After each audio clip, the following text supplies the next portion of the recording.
Merci beaucoup. Je vais laisser la place maintenant à Rodolphe, il est déjà là, voilà, qui va pouvoir nous parler de la méthodologie de l'enquête quantitative.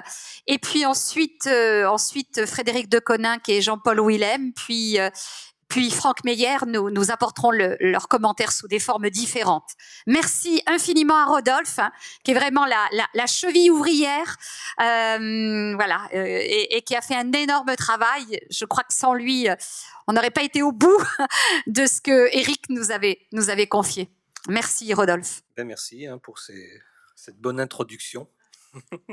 Ça met à peine la pression après. Voilà. Donc, en fait, ce que je vais vous partager, c'est une méthodologie qui est entièrement écrite sur le site de l'enquêteafp.fr, donc que vous pouvez retrouver en détail. Donc, c'est inutile que j'entre dans les détails puisque je ne veux pas lire un document, c'est un peu rébarbatif comme on le sait. Donc, vous allez sur le site enquêteafp.fr. Méthodologie et vous trouvez le document entier, détaillé de tout ce que, entre autres, comme ça a été déjà dit, Éric Lemaître a pu mettre en place et ce qui nous a plus qu'aidé puisque ça nous a donné une excellente recette pour arriver à faire le gâteau qu'on appelle enquête. Puisque vous savez que pour faire un gâteau, le même gâteau, plusieurs recettes sont possibles, certaines aboutissent à un meilleur gâteau que les autres. Donc je pense que cette méthodologie a abouti au meilleur gâteau enquête AFP que par rapport à d'autres recettes qu'on aurait pu prendre. Enfin voilà, c'est le petit mot en passant. Alors ce dont je vais parler, là maintenant ça va s'afficher. Donc de trois choses s'afficher, oui. Voilà, je fais le poc, poc.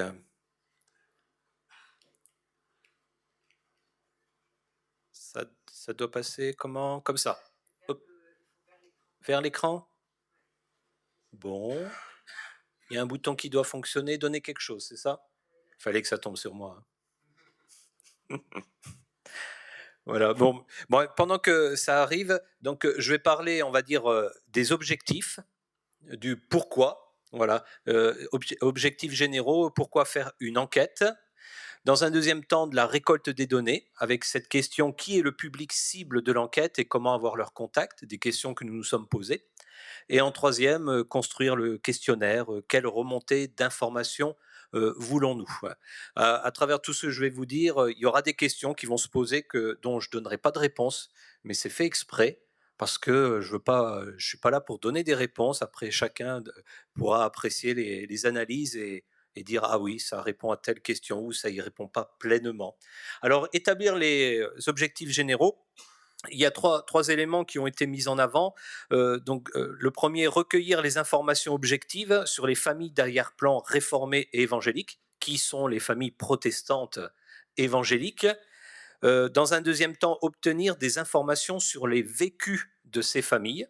Donc, on voulait de tout type, en lien avec les communautés protestantes et évangéliques, et puis aussi recueillir des regards, des lectures sur leur environnement et sur la société en pleine mutation, ce qui a pu être bien fait à travers l'enquête qualitative faite par Séverine. Cette enquête quantitative, on voulait qu'il y ait aussi quelques éléments qui puissent mettre ça en avant, sachant que cette société en mutation est une réalité et comment nos familles la vivent au-delà des familles qu'on considère comme responsables, acteurs principaux dans les AFP, entre autres, mais la famille qui est là à côté, qui fréquente les communautés évangéliques. Donc, dans ces trois objectifs généraux, on s'est rapidement aperçu qu'on ne pouvait pas les remplir complètement avec une seule enquête. Parce que ces objectifs nous amenaient à considérer d'autres choses et plein d'éléments qui nous ont fait dire il faut les décliner ou il faut commencer par une première enquête qui en appellera peut-être une seconde, une troisième, une quatrième, etc. Voilà. C'est pour ça qu'on a fait cette première enquête pas comme étant complète pour atteindre ces objectifs, mais comme un premier palier, où on allait un petit peu aussi à l'aventure parce qu'on ne savait pas trop ce que ça allait donner. Et en même temps, on s'est aperçu qu'on ne peut pas faire une enquête avec 300 questions. Sinon, il y aurait eu un répondant, moi. Donc, ça aurait été un peu ennuyeux et pas très représentatif, c'est sûr, hein. Donc, on a fait une première enquête, sachant que elle a ses faiblesses, ses forces, en, en mettant en avant plus ce mot tendance. Quelles sont les tendances que vont nous apporter les réponses de cette première enquête qui pourront nous amener à émettre des hypothèses et qui peut-être nous entraînent à faire d'autres enquêtes pour aller un peu plus loin dans ces hypothèses. Alors, notre gros problème, c'est, bon, enfin, voilà la question. Avons-nous atteint nos objectifs?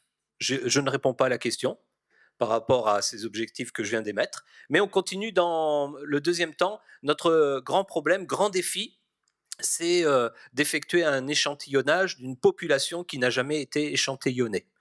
C'est-à-dire les familles protestantes évangéliques. Alors, chaque pasteur a une liste de ses membres, mais on n'a pas le droit d'aller leur dire « donnez-nous cette liste, on veut faire une enquête auprès d'eux ».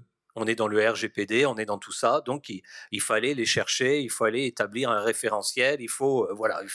Donc c'est pour ça qu'on a décidé de mettre en place un formulaire en ligne avec tout un ensemble d'informations qui n'avaient pas pour but de ficher les personnes, mais de pouvoir au moins voir si c'était représentatif des familles qu'on voulait toucher.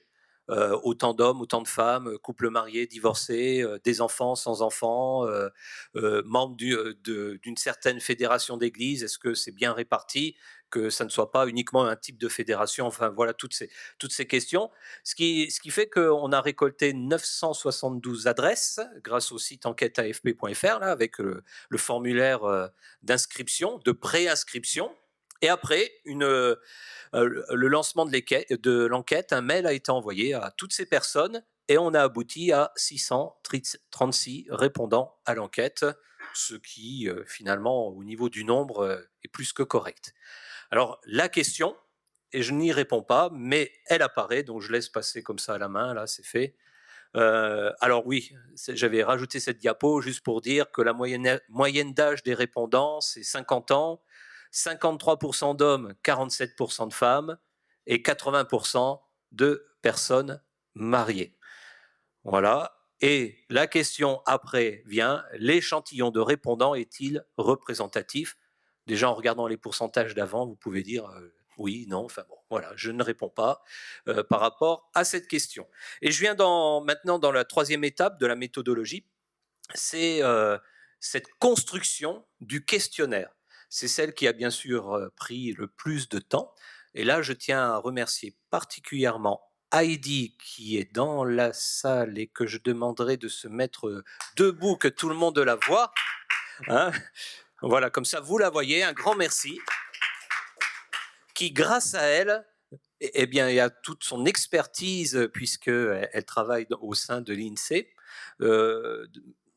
nous a permis de proposer un questionnaire, on va dire, professionnel. Allez, je dis le mot, hein, pas juste quelques questions les unes à la suite des autres, avec des points d'interrogation à la fin, mais une construction d'un questionnaire avec des phrases, avec des termes qui correspondent au questionnaire quantitatif, toutes ces expressions qu'on ne maîtrise pas, avec une mise en ordre, et puis tous les conseils qui vont derrière. Et c'était vraiment essentiel pour réussir ce questionnaire, qui a été construit en 3 étapes. J'ai mis déjà un travail préparatoire où on a pu rencontrer des acteurs de terrain, donc des personnes investies dans le cadre de leur AFP local ou national même, donc une quinzaine, 16 personnes, je ne sais plus exactement, qui se sont réparties en 2 groupes de travail. On s'est vu en visio et on a partagé ces 2 groupes de travail. L'un était animé par moi-même et l'autre par Rachel Carlier. On s'est partagé plusieurs thèmes, spiritualité, par rapport toujours à la famille, hein, éducation, jeunes adultes, handicap, engagement dans la cité, environnement, le couple, le travail. Et après avoir fait ces 2 groupes et ce temps de visio ensemble, de partage, quelle remontée d'informations voulez-vous avoir par rapport à cette enquête? On s'est retrouvé avec un compte-rendu où j'ai estimé à la louche 200 questions brutes. Donc, comme je vous disais tout à l'heure, plein de questions. On a encore de la réserve pour faire des enquêtes, hein, au niveau matériel, hein, donc plein de choses. Donc après, il y a eu besoin de faire une première ébauche avec un choix un choix en disant qu'est-ce qu'on retient dans tout cela. Donc le choix était de faire une enquête un peu plus généraliste de tendance que d'aller au fond sur une enquête spécifique de l'éducation ou spécifique pour les jeunes adultes.